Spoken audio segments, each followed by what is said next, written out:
এখন আমরা যদি বিশ্বাস করি যে আল্লাহর পক্ষ থেকে কোরআন নাজিল হয়েছে, তাহলে এটা তো মেনে নিতেই হবে যে কোরআনে যা আছে সব সত্য, তাই তো? আল্লাহ পাক কি মিথ্যা বলতে পারেন? নাউযুবিল্লাহ। এখন কোরআন এবং হাদিসের অনেক বিষয় আমরা প্রমাণ করতে সক্ষম হই আমাদের ক্ষুদ্র জ্ঞানে। আবার এমন অনেক বিষয় আছে যেগুলো আমরা আমাদের ক্ষুদ্র জ্ঞানে প্রমাণ করতে পারি না। যেমন ফেরেশতার অস্তিত্ব কি আমরা প্রমাণ করতে পেরেছি? আপনি কি ল্যাবে প্রমাণ করতে পারবেন? জিন জাতির অস্তিত্ব আমরা কি চোখে দেখে প্রমাণ করতে পারবো? কবরে আযাব দেওয়া হয়, আপনি কি এটা দেখে প্রমাণ করতে পারবেন? রূহ বা আত্মা বলে কিছু আছে আমাদের দেহের মধ্যে, এটা কি আপনি প্রমাণ করতে পেরেছেন? অনেক সময় মুমিন ব্যক্তি স্বপ্ন দেখে এবং স্বপ্নগুলো সত্য হয়, হয় কি না? এবং হাদিসে এসেছে শেষ জামানায় মুমিন ব্যক্তির স্বপ্ন কিন্তু সত্য হবে বেশি বেশি। তো এখন এই যে এমন কিছু বিষয় যেগুলো আমরা বাহ্যিক জ্ঞান দিয়ে প্রমাণ করতে পারছি না, কিন্তু আল্লাহ রাব্বুল আলামিন বলেছেন এগুলো সত্য, আমরা চোখ বন্ধ করে বিশ্বাস করি কিনা? বিশ্বাস করেন কিনা? জান্নাত দেখেছেন? জাহান্নাম দেখেছেন? না দেখে বিশ্বাস করি কিনা? ইমানের কয়টা পিলার বলেন তো দেখে ভাই? কয়টা? ছয়টা। কয়টা? আল্লাহ বিশ্বাস, ফেরেশতাগণে বিশ্বাস, নবী রাসূলগণে বিশ্বাস, আসমানি কিতাব সমূহে বিশ্বাস, পরকালের জীবনে বিশ্বাস, তাকদীর বা ভাগ্যের ভালো মন্দে বিশ্বাস। এই ছয়টার মধ্যে শুধু কোরআন এবং মুহাম্মদ সাল্লাল্লাহু আলাইহি ওয়াসাল্লামকে বাদ দিয়ে আপনি কোনোটাই দেখেন না। দেখেছেন? আল্লাহকে দেখেছেন? ফেরেশতা মণ্ডলী, আগের আসমানি কিতাবগুলো, মুহাম্মদ সাল্লাল্লাহু আলাইহি ওয়াসাল্লামকে সাহাবীরা দেখেছেন, আপনি কি দেখেছেন? আগের নবী রাসূলদেরকে দেখেছেন? পরকালের জীবন দেখেছেন? তাকদীর বা ভাগ্যের ভালো মন্দ দেখেছেন? এই যে না দেখে যে আমরা বিশ্বাস করছি, এটার নাম হচ্ছে গায়েবে বিশ্বাস। কিসে বিশ্বাস? এটাই আল্লাহ পাক বলছেন আলিফ লাম মিম যালিকাল কিতাব লা রাইবা ফিহ। আলিফ লাম মিম এটা এমন একটা কিতাব যেই কিতাব নিয়ে কোনো সন্দেহ সংশয় নাই। হুদাল লিল মুত্তাকিন, এই কিতাব মুত্তাকিদেরকে পথ দেখাবে। কারা মুত্তাকি? আল্লাযীনা ইউমিনুনা বিল গায়বি, যারা এই অদৃশ্যে বিশ্বাস করে। বলেন সুবহানাল্লাহ। আল্লাহ পাকের আদেশ পালন করার নিমিত্তে, তার ইবাদত করার নিমিত্তে আমরা আল্লাহ পাকের এই আদেশগুলোকে না দেখেই বিশ্বাস করি। এখন কিছু মানুষ বলতে পারে তাহলে এগুলোর বৈজ্ঞানিক ব্যাখ্যা কি? উত্তর হচ্ছে এই যে কোরআন এবং হাদিসের সব কিছুকে বৈজ্ঞানিক ব্যাখ্যার মানদণ্ডে উত্তীর্ণ হয়ে আসতে হবে জরুরি না এটা। কারণ বিজ্ঞানের অনুসিদ্ধান্তগুলো সময়ে সময়ে বদলে যায়। আল্লাহ রাব্বুল আলামিনের বিধান কখনো বদলাবে না, ইনশাআল্লাহ। কথা কি বুঝতে পারছেন? আর আল্লাহ রাব্বুল আলামিন আমাদেরকে অসীম জ্ঞান দিয়ে সৃষ্টি করেন নাই, ক্ষুদ্র জ্ঞান দিয়ে সৃষ্টি করেছেন। আমরা আমাদের ক্ষুদ্র জ্ঞানে এতটুকু প্রমাণ করতে পারবো না। ভালো করে বোঝেন, আমরা আমাদের ক্ষুদ্র জ্ঞানে এতটুকু প্রমাণ করতে পারবো না যে আগামীকাল আপনার সাথে কি ঘটবে। বলতে পারবেন? কেউ পারবে? তো যে মানুষ তার সাথে আগামীকাল কি ঘটবে সেটাই বলতে পারছে না, সেই মানুষ কি আল্লাহ রাব্বুল আলামিনের এই মহাবিশ্বের অসীম জ্ঞানের অতল তলে ডুব দিতে পারবে? আমি বলছিলাম ইমানের 6 পিলার কি আপনি চোখে দেখেছেন? তারপরে বিশ্বাস করি কিনা ভাই? আচ্ছা, এখন আমরা এই জায়গায় ছিলাম যে আল্লাহ পাকের জ্ঞানটা অসীম। আল্লাহ পাকের জ্ঞান কি ভাই? আমি অসীমের একটা উদাহরণ দিয়ে বোঝাচ্ছি। মনে করেন এখানে আমরা যারা উপস্থিত আছি, আমরা সবাই জান্নাতে চলে গেলাম, মনে করেন, আল্লাহ কবুল করুন। জান্নাতে যাওয়ার পরে কি সময় শেষ হয়ে যাবে? সময় আরো চলতে থাকবে? আচ্ছা, জান্নাতে যাওয়ার পরে 1 কোটি, 2 কোটি, 5 কোটি, 10 কোটি, 100 কোটি বছর পর এই জান্নাতীরা কি করবে, কি খাবে, কোথায় ঘুরবে, কোথায় ফিরবে, আল্লাহ রাব্বুল আলামিন এখনই সেটা জানেন। আলহামদুলিল্লাহ, বলেন আল্লাহু আকবার। আল্লাহকে চিনি একটু, আল্লাহ পাক এখনই সেটা জানেন, এই মুহূর্তে জানেন। যদি এখানে কোনো ভাই থাকেন, ফর এক্সাম্পল অমুক ভাইয়ের নাম আব্দুল্লাহ, এই ভাই মনে করেন জান্নাতে যাবেন ইনশাআল্লাহ, কথার কথা বলছি, কথার কথা। এখন তিনি জান্নাতে যাওয়ার 100 কোটি বছর পরে কোন হুরের সাথে কোথায় ঘুরে বেড়াবেন আল্লাহ পাক এখনই তা জানেন। আল্লাহ পাককে চিনতে শিখুন। আবার আমাদের মধ্যে আল্লাহ না করুক কেউ যদি জাহান্নামে যায়, সে ব্যক্তি জাহান্নামে যাওয়ার কোটি কোটি বছর পর কি আযাব ভোগ করবে আল্লাহ পাক এখনই এই মুহূর্তে সেটা জানেন। এবং আগেও জানতেন। আল্লাহ পাকের কোনো শুরু নাই, আল্লাহ পাকের কোনো শেষ নাই। আল্লাহ পাকের কোনো শুরু নাই, আল্লাহ পাকের কোনো শেষ নাই। এমন নয় যে আল্লাহ পাক আমাদেরকে সৃষ্টি করে সৃষ্টিকর্তা হয়েছেন, রিজিক দাতা হয়েছেন, পালন কর্তা হয়েছেন, এমন নয়। সৃষ্টি করার আগে থেকেই আল্লাহ পাক সৃষ্টিকর্তা, পালনকর্তা, রিজিক দাতা সবকিছুই ছিলেন। বলেন আল্লাহু আকবার। আল্লাহ পাক একজন, তার কোনো শরীক নাই। আল্লাহ রাব্বুল আলামিনের জ্ঞান অসীম। এটার উদাহরণ হাদিসে দেওয়া হয়েছে এভাবে যে মুসা এবং খিদির আলাইহিস সালাম নৌকায় সফর করছেন, একটা পাখি এসে নদী থেকে এক ফোঁটা পানি খেয়ে চলে গেল। তখন খিদির আলাইহিস সালাম বলছেন, হে মুসা, এই পাখিটা নদী থেকে যতটুকু পানি পান করতে পেরেছে, এই পানিটুকু হচ্ছে পুরো পৃথিবীর সমস্ত মাখলুকের জ্ঞান। আর এই পুরো নদীতে যত পানি আছে, এই সাগরে যত পানি আছে, এগুলো হলো আল্লাহ রাব্বুল আলামিনের জ্ঞান। আমি কি বুঝাতে পারছি ভাই?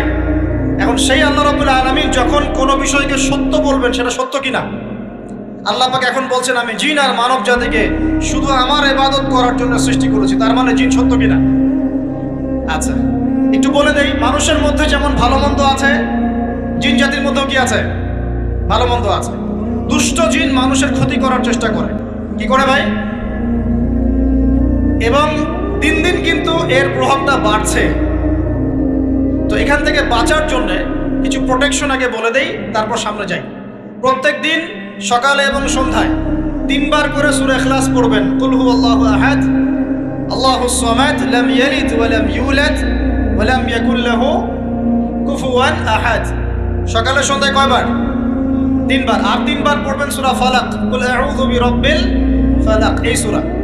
আর 3 বার পড়বেন সূরা নাস, কুল আউযু বিরাব্বিন নাস। এটা প্রত্যেক ফরজ নামাজের পর একবার করে পড়বেন আয়াতুল কুরসি। আয়াতুল কুরসি কোন সূরা আছে? কত নম্বর আয়াত?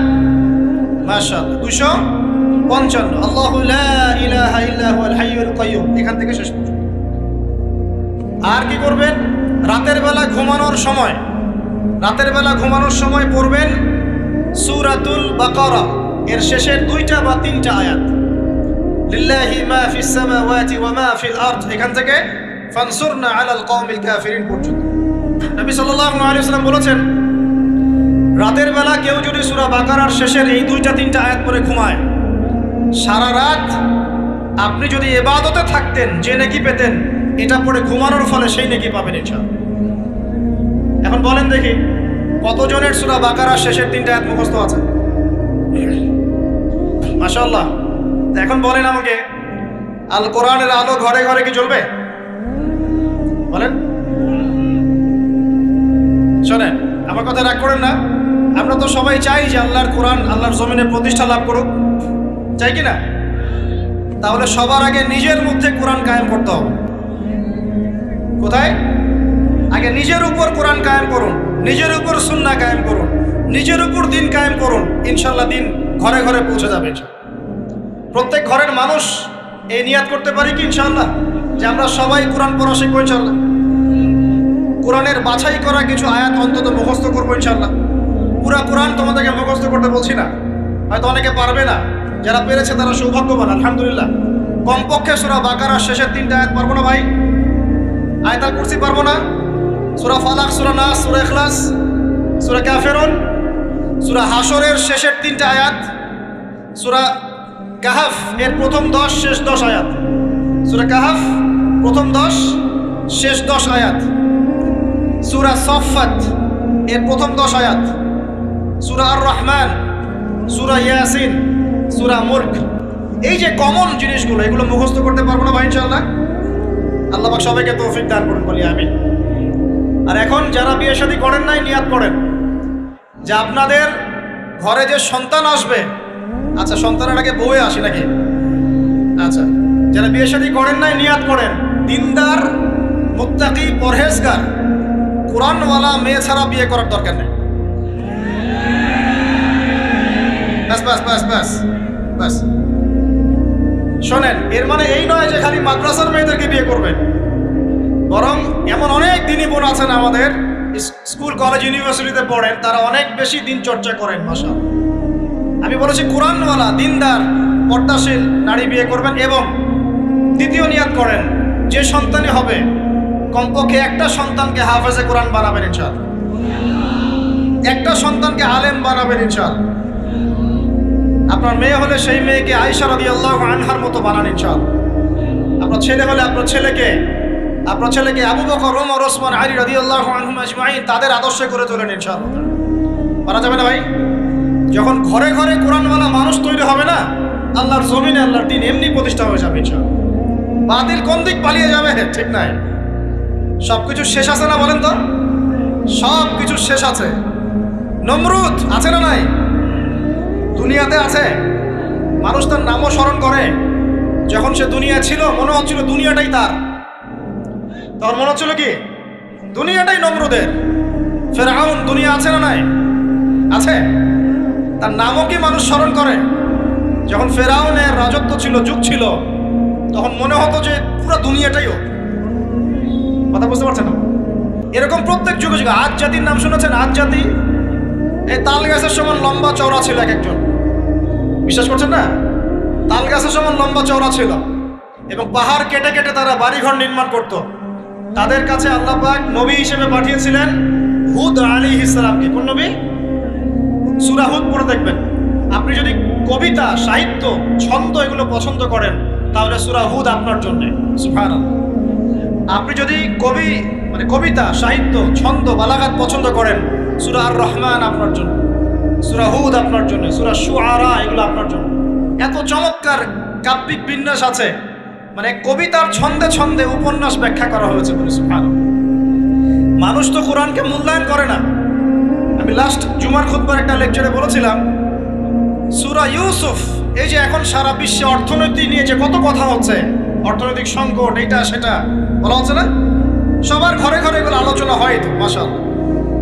আপনি বিশ্বাস করেন সূরা ইউসুফের মাত্র 4টা আয়াতের মধ্যে আল্লাহ পাক এই পুরো বিশ্বের অর্থনৈতিক সমস্যার সমাধান দিয়ে দিয়েছে।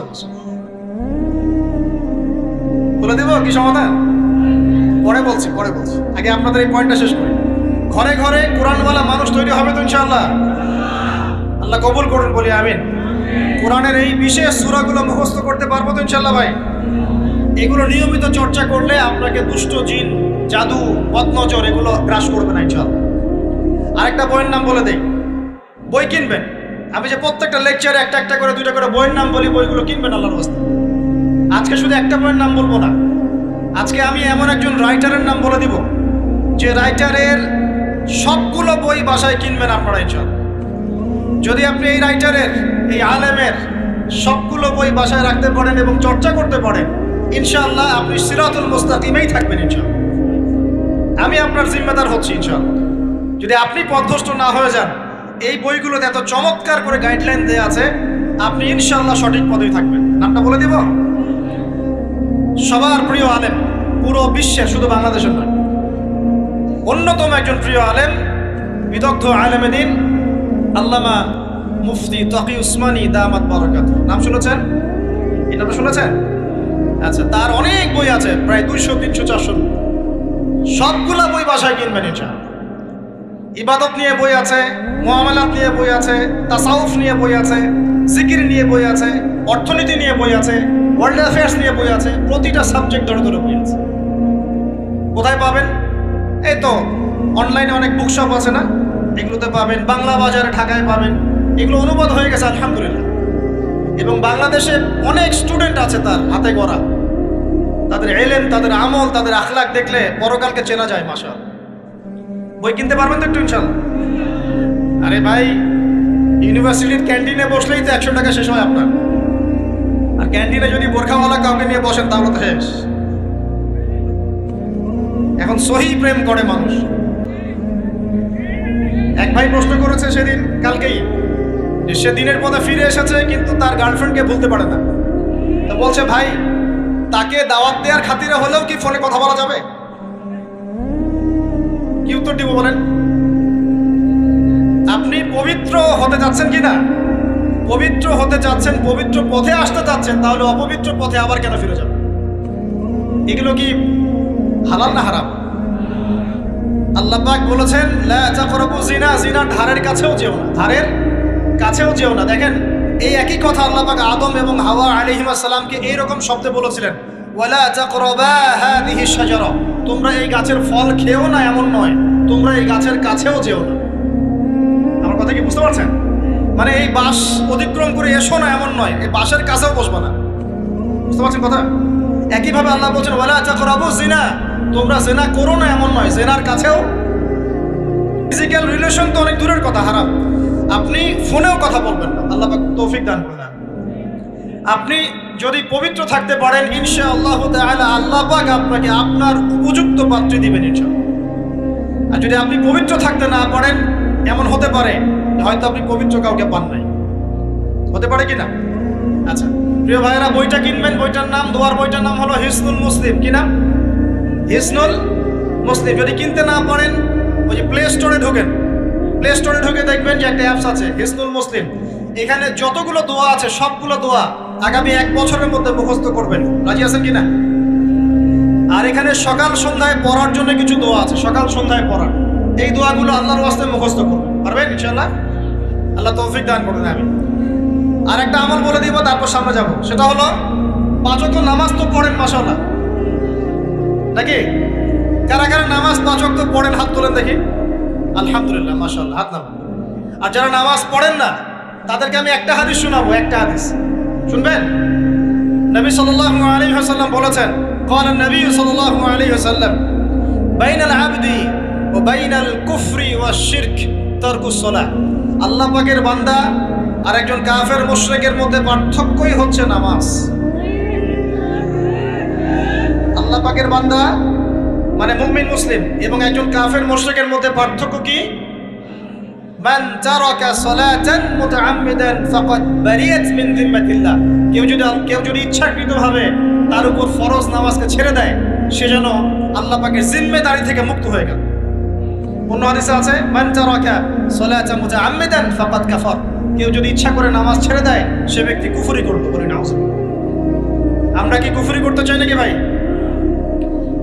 নামাজের কথা বলেছি, 5 ওয়াক্ত নামাজ কারা কারা পড়েন না হাত তোলেন এবার। আচ্ছা লজ্জার কিছু নাই, এখন আমার সাথে তওবা করেন, আমার সাথে তওবা করেন, বলেন আস্তাগফিরুল্লাহ আল্লাযী লা ইলাহা ইল্লা হুয়াল হাইয়ুল কাইয়্যুম ওয়া আতুবু ইলাইহি। আল্লাহর কাছে সাক্ষী রেখে বলেন, আল্লাহ আমি জীবনে যত রাকাত নামাজ ছেড়ে দিয়েছি এর জন্য আমাকে মাফ করে দাও। ইনশাআল্লাহ আগামী জীবনে আমি বিনা ওজরে 1 ওয়াক্ত নামাজও বাদ দিব না ইনশাআল্লাহ।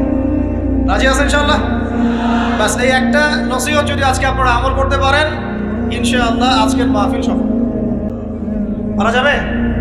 আর বই কিনতে বললাম 1 নাম্বার কোন বই বলেন? হিসনুল। আর কোন আলেমের নাম বলেছে? আল্লামা, জোরে বলেন। তার অনেকগুলো বই আছে, কেনার চেষ্টা করবেন তো ইনশাআল্লাহ। আল্লাহ পাক তৌফিক এনায়েত করুন, বলি আমিন। তাহলে আমরা সূরা যারিয়াতের 56 নম্বর আয়াতে কি শিখেছি ভাই? আল্লাহ রাব্বুল আলামিন আমাদেরকে সৃষ্টি করেছেন কেন? তার ইবাদত করার জন্য আছে। এখন আমাকে বলেন যে আল্লাহ পাকের ইবাদত করার জন্য আল্লাহ পাক এই দুনিয়াতে আমাদেরকে কত বছর সময় দিয়েছেন বলেন দেখি। সর্বোচ্চ কত হবে? সর্বোচ্চ 60, 70, 100 হতে পারে। এই তো। আমরা কি চিরস্থায়ী থাকবো এখানে না চলে যাব? আচ্ছা দুনিয়ার জীবনটা তাহলে কি? আল্লাহ পাক বলছেন আল্লাযী খালাকাল মাউতা ওয়াল হায়াতা লিয়াবলুয়াকুম আইয়ুকুম আহসানু আমালা। আল্লাহ পাক জীবন মৃত্যু সৃষ্টি করেছেন কেন? আল্লাহ পাক পরীক্ষা করার জন্য যে এই দুনিয়ার জীবনে আমলে কে শ্রেষ্ঠ, আমলে কে শ্রেষ্ঠ। দুনিয়ার জীবনে আসার উদ্দেশ্য পেয়েছি আল্লাহর ইবাদত করা, এখন পেলাম আল্লাহ জীবন মৃত্যু কেন সৃষ্টি করেছেন? আমলে পরীক্ষা করার জন্য যে কে শ্রেষ্ঠ হচ্ছে। আমাদের উদ্দেশ্য কি? আমাদের উদ্দেশ্য হচ্ছে পুলসিরাত পার হয়ে জান্নাতে যাওয়া। উদ্দেশ্য কি? পুলসিরাত পার হয়ে জান্নাতে যাওয়া। সূরা আলে ইমরানের 185 নম্বর আয়াতে আল্লাহ পাক বলেছেন কুল্লু নাফসিন যায়িকাতুল মাউত, প্রত্যেকটা নফস মৃত্যুর স্বাদ গ্রহণ করবে। এরপর কিয়ামতের মাঠে তাদের আজর তাদেরকে পূর্ণ মাত্রায় বুঝিয়ে দেওয়া হবে। আল্লাহ পাক বলেন ফামান যুহজিহা আনিন নারি ওয়া উদখিলাল জান্নাতা ফাকাদ ফাজ। ওই দিন যে ব্যক্তিকে জাহান্নাম থেকে বাঁচানো হবে এবং জান্নাতে প্রবেশ করানো হবে সেই ব্যক্তি হচ্ছে সফল। কথা ঠিক কিনা? তাহলে উদ্দেশ্য পেলাম তো, আমাদের গন্তব্য পেলাম তো। আমাদের গন্তব্য কি তাহলে? জান্নাত। এখন এই দুনিয়ার জীবনে আমরা সর্বোচ্চ হয়তো 100 বছর বাঁচবো, আল্লাহ ভালো জানেন, তাই তো? এই দুনিয়ার জীবনের এই হায়াতের সবচেয়ে ইম্পর্টেন্ট টাইমটা কোনটা বলেন? সবচেয়ে ইম্পর্টেন্ট টাইম কোনটা? যৌবন কিনা? যৌবন কাকে বলে? যৌবন কাকে বলে? কত বছর থেকে কত বছর পর্যন্ত? 20 থেকে 40 বা 15 থেকে 40 বা 20 থেকে 50, এই তো? আচ্ছা, এই বয়সের মধ্যে কারা কারা আছেন হাত তুলে দেখি। মাশাআল্লাহ, সবাই তো দেখি এই বয়সে হাত নামান। এখন এই বয়স সম্পর্কে আগে 2টা হাদিস শোনেন, আমার দিকে তাকান, তারপরে আমি বলছি অবস্থা কি, করণীয় কি। আমি বলেছি যুবকদেরকে কিছু নসিহত করবো আজকে, নিয়াত করেছি, ঠিক আছে ভাই? আচ্ছা, যুবকদের সম্পর্কে প্রথম হাদিস, রাসূল সাল্লাল্লাহু আলাইহি ওয়াসাল্লাম বলেছেন, কিয়ামতের মাঠে মানুষ যখন উঠবে, আমরা উঠবো কিনা? আচ্ছা, নাকি উঠবো না? যারা আগুনে পুড়ে গেছে তারা উঠবে কিনা? যারা পানিতে ডুবে গেছে, যাদের লাশও খুঁজে পাওয়া যায় নাই, উঠবে কিনা? উঠবে। আচ্ছা, যখন মানুষ উঠবে তখন তাকে 5টা প্রশ্ন করা হবে। কয়টা ভাই? এই 5টা প্রশ্নের আগে সে তার পা সামনেও ফেলতে পারবে না, পিছনেও ফেলতে পারবে না। আমরা কি একটু চিন্তা করতে পারছি কত ভয়ঙ্কর হবে বিষয়টা? এই সামান্য গরমে আমাদের অবস্থা খারাপ, সূর্য সেদিন সামনে নিচে, আর মানুষ উঠে দাঁড়িয়ে আছে, তাদেরকে 5টা প্রশ্ন করা হবে। যতক্ষণ পর্যন্ত প্রশ্নের উত্তর দিতে পারছে না, সামনেও যেতে পারবে না, পিছনেও আসতে পারবে না, পা নড়াতে পারবে না। 1, তোমার পুরো জীবনটা তুমি কোন কাজে ব্যয় করেছো? উত্তর কি রেডি আছে আমাদের কাছে? আমরা কি বলতে পারবো, হে আল্লাহ, আমরা আমাদের পুরো জীবন তোমার ইবাদত করে কাটিয়েছি? 2, তোমার যৌবন স্পেশালি তুমি কোন কাজে ব্যয় করেছো? তোমার যৌবন তুমি স্পেশালি কোন কাজে ব্যয় করেছো? যুবকরা কি উত্তর দেওয়ার জন্য প্রস্তুত আছে যে আমাদের যৌবন আমরা আল্লাহর পথে কাটিয়েছি? সবাইকে বলতে পারবো?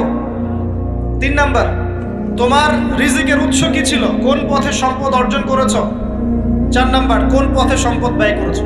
কোন কোন খাতে সম্পদ ব্যয় করেছো? আমরা কি আমাদের আয় এবং ব্যয়ের হিসাব দেওয়ার জন্য প্রস্তুত? 5, তোমাকে আমি যে জ্ঞান দিয়েছিলাম সেই জ্ঞান অনুযায়ী আমল করেছো কিনা? আল্লাহ পাক আমাকে আপনাদের সবাইকে তৌফিক দান করুন, জানা অনুযায়ী আমল করার তৌফিক দান করুন। এই 5টা প্রশ্নের মধ্যে যৌবনকাল ইম্পর্টেন্ট কিনা ভাই?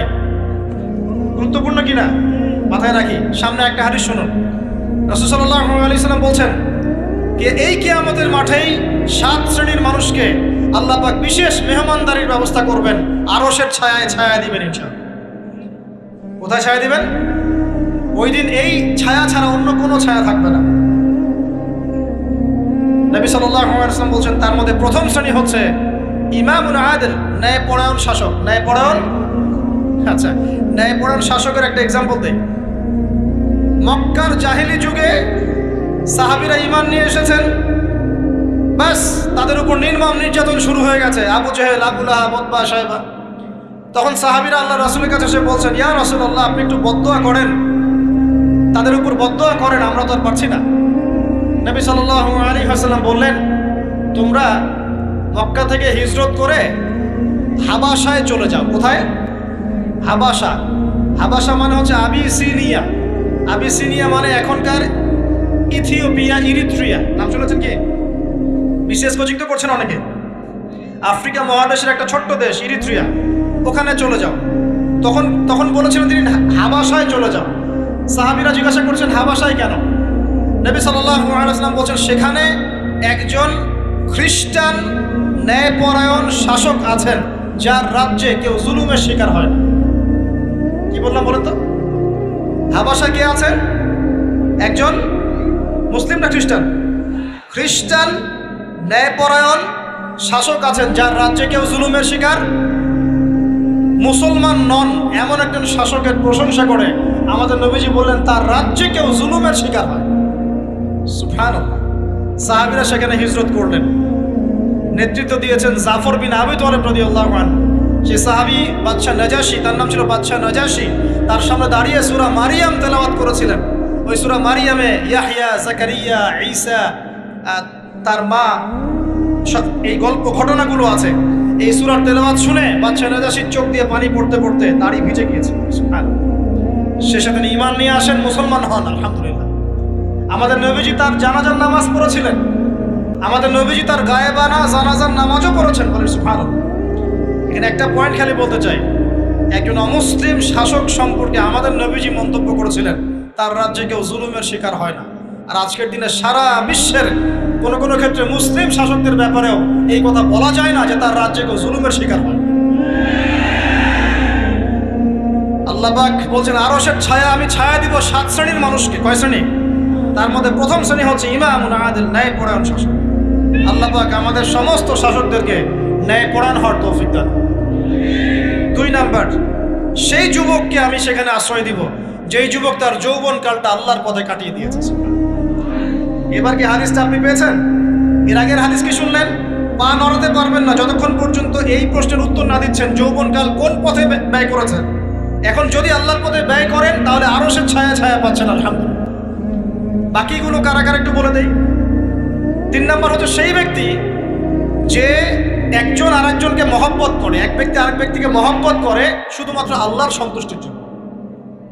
কথা কি বুঝতে পারছেন? এই মহব্বত আবার এই ছেলে মেয়ের ফ্রি মিক্সিং না। কথা বুঝতে পারেনি? দিনের খাতিরে মহব্বত, আল্লাহর জন্য মহব্বত, আল্লাহর জন্য। 4 নাম্বার এমন ব্যক্তি যে এত গোপনে দান করে যে তার বাম হাত জানে না ডান হাত কি দান করেছে। আমরা তো এখন 1 টাকা দান করলে 100 টাকা ফুটাই। ফেসবুক আছে, মারাত্মক একটা জিনিস ফেসবুক, মানে এটা মানুষকে আর মানুষ রাখে না। যে ব্যক্তি ফেসবুকে আসক্ত তার সাথে কথাবার্তা বলা, লেনদেন, চলাফেরা খুব ডিফিকাল্ট। মানে কি বোঝেন আগে কথাটা? কেন ডিফিকাল্ট? কারণ সে এত বেশি আসক্ত এখানে যে পান থেকে চুন খসলে সে আপনাকে পাবলিকলি ধুয়ে রেখে দিবে। কিছু হইলে আপনাকে ফেসবুকে টেনে নিয়ে আসবে, ফেসবুকে সবাইকে বলবে উনি আমার সাথে এই কাজ করছেন। আপনি বলারও টাইম পাবেন না যে আপনি নির্দোষ। খুব মুশকিল না এগুলা? আল্লাহ মাফ করুক আমাদেরকে। এমন ভাবে দান করে যে বাম হাত জানে না ডান হাত কি দান করছে। 5 নাম্বার এমন ব্যক্তি যে এটা যুবক, এটাও যুবক, যাকে কোনো সুন্দরী নারী আহ্বান করছে জিনার জন্য, সুন্দরী উচ্চ বংশের নারী, যে আসো আমার সাথে জিনা করো। ওই ইউসুফ আলাইহিস সালামের মতো, মনে আছে? ইউসুফ আলাইহিস সালামের ঘটনা মনে আছে? আচ্ছা, কিন্তু সেই যুবক বলে, সেই ব্যক্তি বলে ইন্নী আখাফুল্লাহ, আমি আল্লাহকে ভয় করি, আমি তোমার সাথে খারাপ কাজ করতে পারবো। এরকম ছেলে এবং এরকম মেয়ে এখন সমাজে খুঁজে পাওয়া যায়? হাতে গোনা, হাতে গোনা।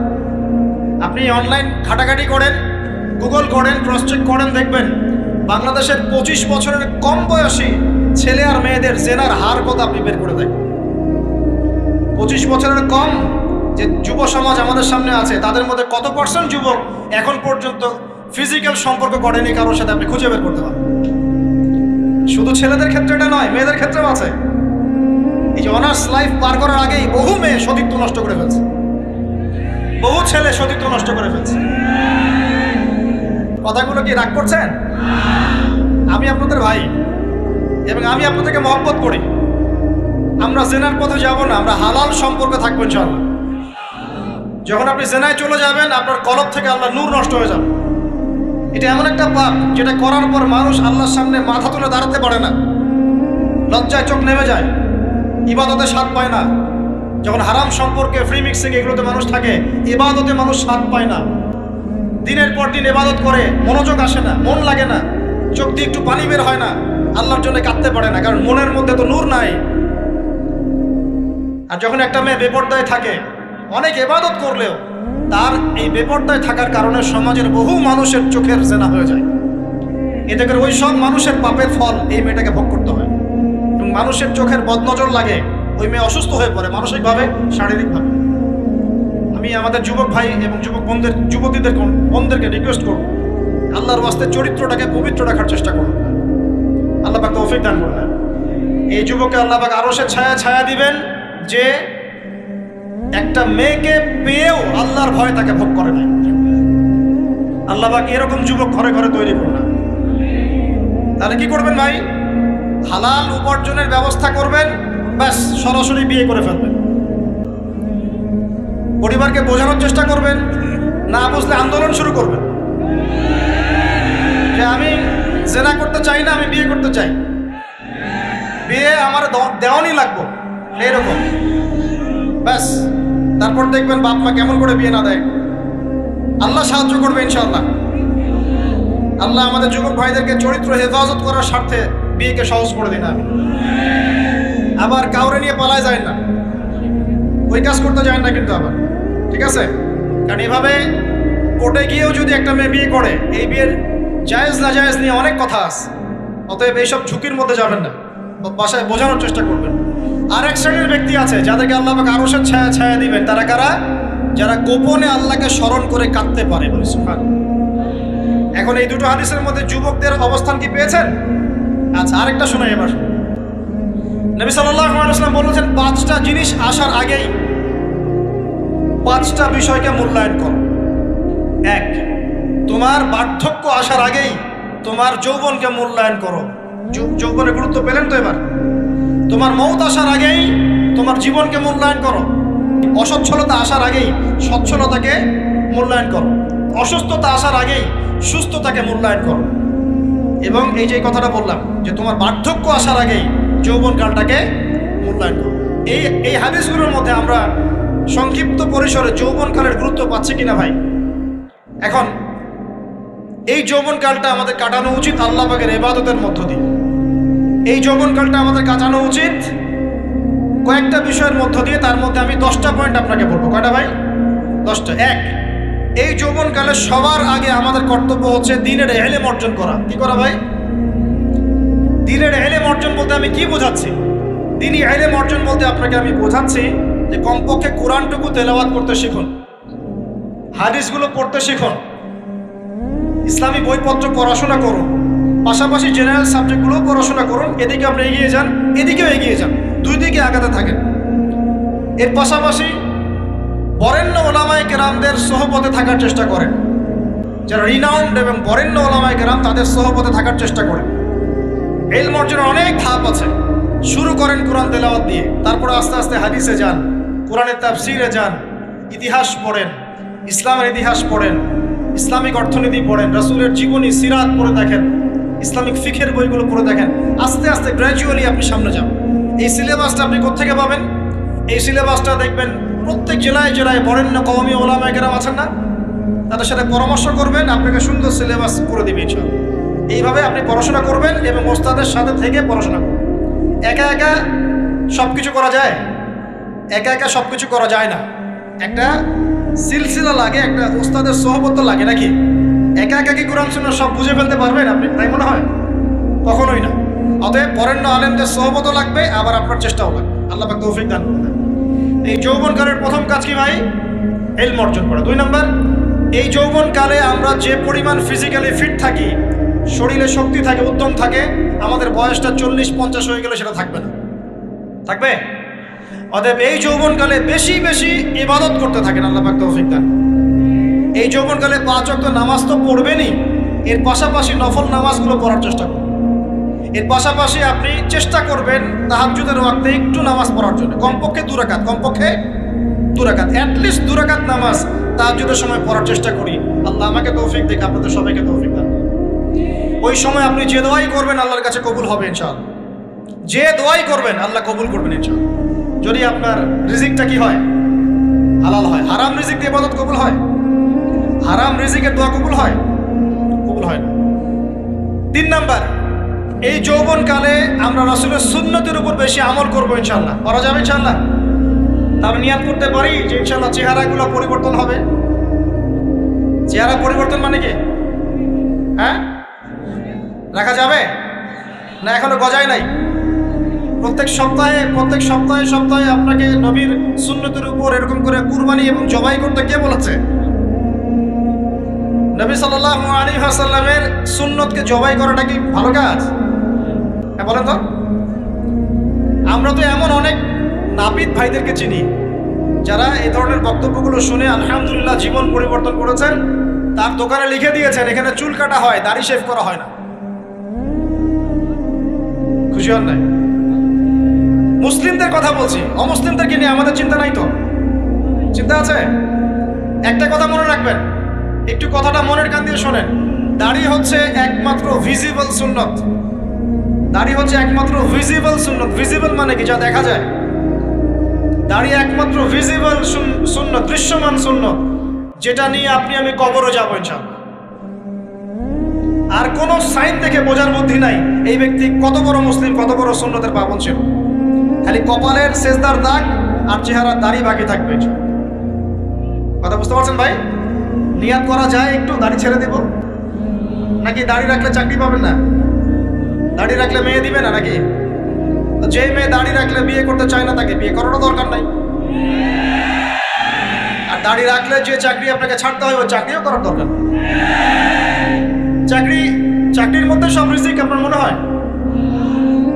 রিজিকের সবচেয়ে বড় অংশ আছে কিসের মধ্যে? বিজনেসের মধ্যে। যারা বিজনেস করে তাদের আন্ডারেই লক্ষ লক্ষ মানুষ চাকরি করে। বাংলাদেশে যে ইকোনমিক সিস্টেম, এই ইকোনমিক সিস্টেমের মূলে কারা জানেন? ব্যবসায়ীরা। কারা? বড় বড় ব্যবসায়ীরা। এমন অনেক ব্যবসায়ী আছেন যাদের একজনের জাকাতের টাকা দিয়ে একটা গ্রামের মানুষকে খাওয়ানো যায়। বিশ্বাস করছেন না? ইকোনমিক তো আমার সাবজেক্ট, আমরা পড়েছি, পড়াশোনা করেন, দেখেন। বিজনেস, এরপরে আছে ক্রিয়েটিভ কোনো প্রজেক্ট, এমন কোনো প্রজেক্ট যেটা এখন পর্যন্ত কেউ লঞ্চ করে নাই। এখন অনলাইনে অনেকে আয় করেন না, আজকে থেকে 20 বছর আগে মানুষ এটা করেছিল। এখন অনেক মানুষ বাইরে থেকে পড়াশোনা করে দেশে এসে এই যে ডেইরি প্রজেক্ট করছে, পোলট্রি করছে, নতুন নতুন অনেক প্রজেক্ট করছে না? কৃষিভিত্তিক অনেক কাজ করছে। তারা কি সচ্ছল না?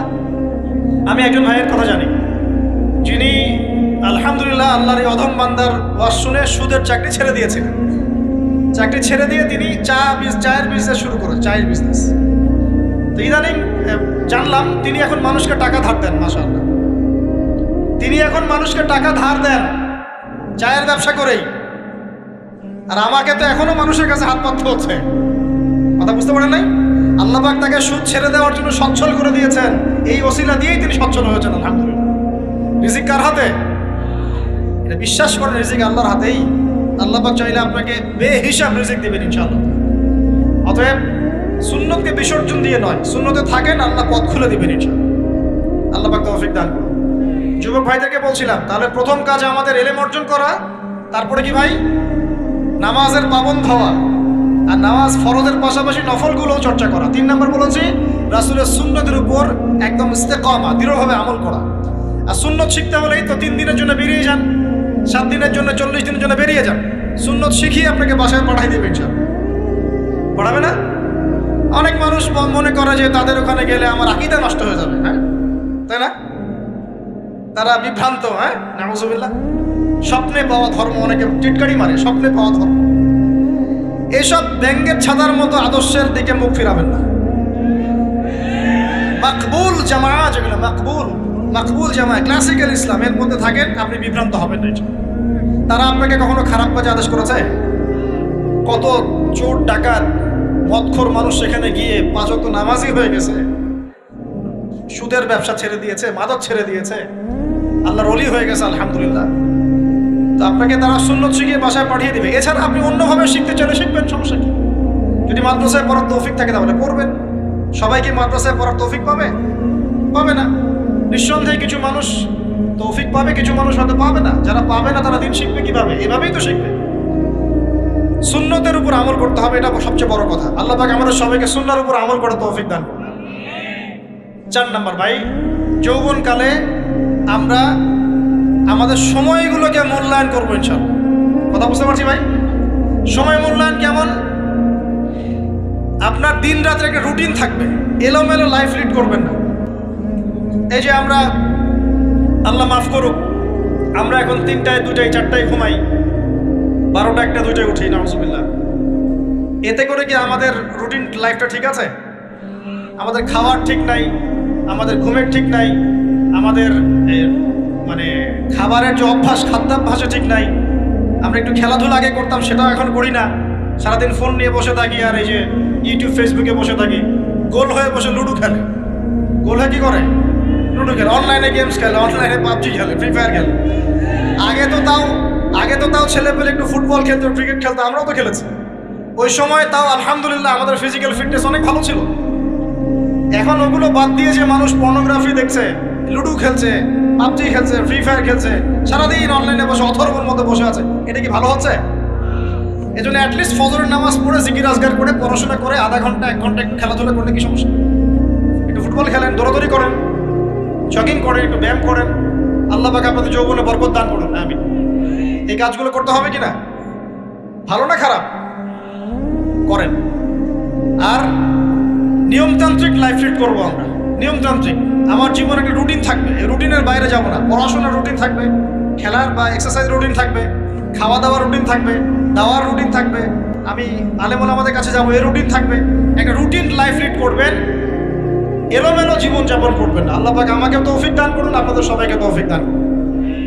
কয়টা বলেছি ভাই? বলেন।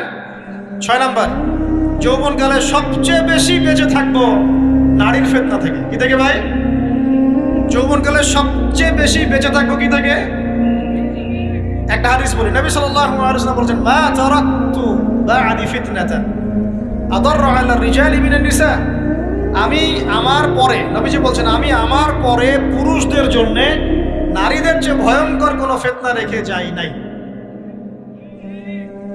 কেমন ফিতনা? আপনি একটু অনেস্টলি বলেন তো দেখি, যে আমরা যারা পর্নোগ্রাফিতে টুকটাক আসক্ত বা এ ধরনের অনলাইনে বা অফলাইনে এই ধরনের হারাম সম্পর্কের সাথে আছি, মন থেকে কি আপনি ফিল করেন যে আল্লাহ আপনার সাথে আছেন? বলেন তো দেখি, অনেস্টলি বলেন। আপনি যখন নামাজ পড়ে বাসায় ফিরে যান, ফিরে যেতে যেতে যদি আপনার চোখে খারাপ কিছু পড়ে, আপনার মনের নূরটা নষ্ট হয়, আপনি বুঝতে পারেন না? বুঝতে পারেন না? যখন আপনি এরকম হারাম কোনো সম্পর্কে আছেন, নাউজুবিল্লাহ, আপনার মনটা যে শক্ত হয়ে গেছে, আপনি বুঝতে পারেন না? আল্লাহর ওয়াস্তে নারী জাতির ফিতনা থেকে সর্বোচ্চ দূরত্ব অবলম্বন করবেন। আল্লাহ পাক তৌফিক দান করবেন। কি করবো তাহলে আমরা? ওই যে বলেছি, হালাল সম্পর্ক করতে পারলে হালাল, যদি করতে না পারি সবর করবেন। কি করবেন? সবর করবেন, ভালো কাজে ব্যস্ত থাকবেন, বেশি বেশি রোজা রাখবেন। কি করবেন? বেশি বেশি রোজা রাখবেন। সোমবারে রোজা রাখবেন, বৃহস্পতিবারে রোজা রাখবেন।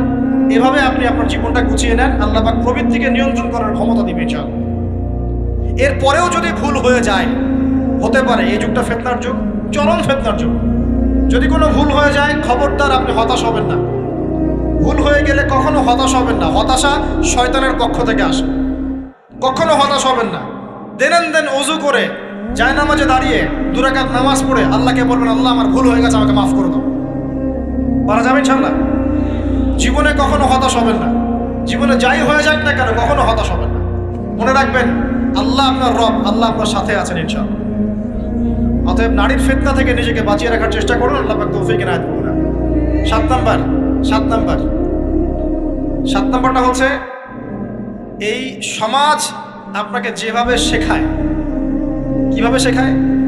এই যে স্কুল, কলেজ, ইউনিভার্সিটি, চাকরি, বিয়ে, সন্তান প্রতিপালন, আর তারপর ইন্না লিল্লাহি ওয়া ইন্না ইলাইহি রাজিউন, এই তো শেখায় নাকি? সবসময় মনে রাখবেন যে আল্লাহ রাব্বুল আলামিনের পরিকল্পনাই আপনার উপরে সবচেয়ে বেশি অগ্রাধিকার যোগ্য, সমাজের পরিকল্পনা নয়। পরিবার আপনাকে চাপ দিচ্ছে, চাকরি পাস না, পড়াশোনা করিস না, হ্যাঁ পড়াশোনায় কেন তুই 80 নাম্বার পাইলি না, কেন চান্স পেলি না, কবে চাকরি পাবি, কবে আমাদেরকে দেখবি, খাওয়াবি, পড়াবি, এই যে চাপগুলো চারপাশ থেকে আসে কিনা? অনেক যুবক দেখা যায় মাদকাসক্ত হয়, অনেকে দেখা যায় আত্মহত্যা করছে, ইদানিং করছে কিনা ভাই? এই শব্দটা থেকে আমি এই পয়েন্টটা আজকে লিখেছিলাম যে ভুলেও আল্লাহর প্রতি বিশ্বাস এবং তাওয়াক্কুল হারাবেন না। সমাজ যেভাবে শেখায়, সমাজ চারপাশে যে চাপ আপনাকে দিচ্ছে, এই চাপে নিজে গা ভাসিয়ে দিবেন না। আপনি আল্লাহর কাছে দোয়া করবেন, আল্লাহর কাছে পথ চেয়ে নেবেন এবং আল্লাহর প্রতি তাওয়াক্কুল ভরসা করবেন। কখনো আত্মহত্যার পথ বেছে নেবেন। কি হয়েছে? 80 নাম্বার পান নাই তো কি হয়েছে? আপনি চেষ্টা করেছেন কিন্তু চান্স পান নাই তো কি হয়েছে? চেষ্টা তো করেছেন আপনি চেষ্টা করেছেন ইউনিভার্সিটিতে চান্সের জন্য, আপনি চান্স পাই নাই, চেষ্টা করেছেন না আপনি? বাস, চেষ্টা করেছেন, পাই নাই, তাকদিরে ছিল পাই নাই, বাস। আমি আমার চেষ্টা করেছি। কখনোই আত্মহত্যার পথ বেছে নেবেন না। আর আমরা পিতা মাতাদেরকে রিকোয়েস্ট করব, কোনো অবস্থাতেই সন্তানকে এত বেশি চাপ দিবেন না যে সন্তানটার এই কোমরটাই ভেঙে চলবে। এই সমস্যাগুলো দিন দিন বাড়ছে সমাজের মধ্যে। কেন এত চাপ দিচ্ছেন? তার প্রতিভা কোথায় খুঁজে বের করুন। তাকে জোর করে কেন টেনে লম্বা করার চেষ্টা করছেন? আমাদের সমাজে বাচ্চা হয়ে গেলেই তার পিঠে একটা সিল মেরে দেয়, হয় ডাক্তার না হলে ইঞ্জিনিয়ার। কেন? এর বাইরে কোনো প্রফেশন নাই। আমার সন্তানকে হয় ঢাকা বিশ্ববিদ্যালয়ে চান্স পেতে হবে, না হলে বুয়েটে, না হলে এখানে। এর বাইরে আর কোথাও পড়ারই জায়গা নাই। আর এখানে পড়লেই আমার সে ছেলে না আমার মেয়ে একদম সবচেয়ে বড় জ্ঞানী হবে, অন্য কোনোভাবে হবে না, এটা গ্যারান্টি দেওয়া আছে? যারা সভ্যতা বিনির্মাণ করেছেন তারা কয়জন বড় বড় ডিগ্রি সার্টিফিকেট পেয়েছেন খুঁজে বের করে দেখেন, দেখেন খুঁজে বের করে। আমরা ফিলোসফির মধ্যে যে ফিলোসফারদের হিস্ট্রি পড়েছিলাম তাদের মধ্যে বেশিরভাগই দেখা যায় স্কুলেও যায় নাই, কলেজেও যায়। আছে না এমন? আছে।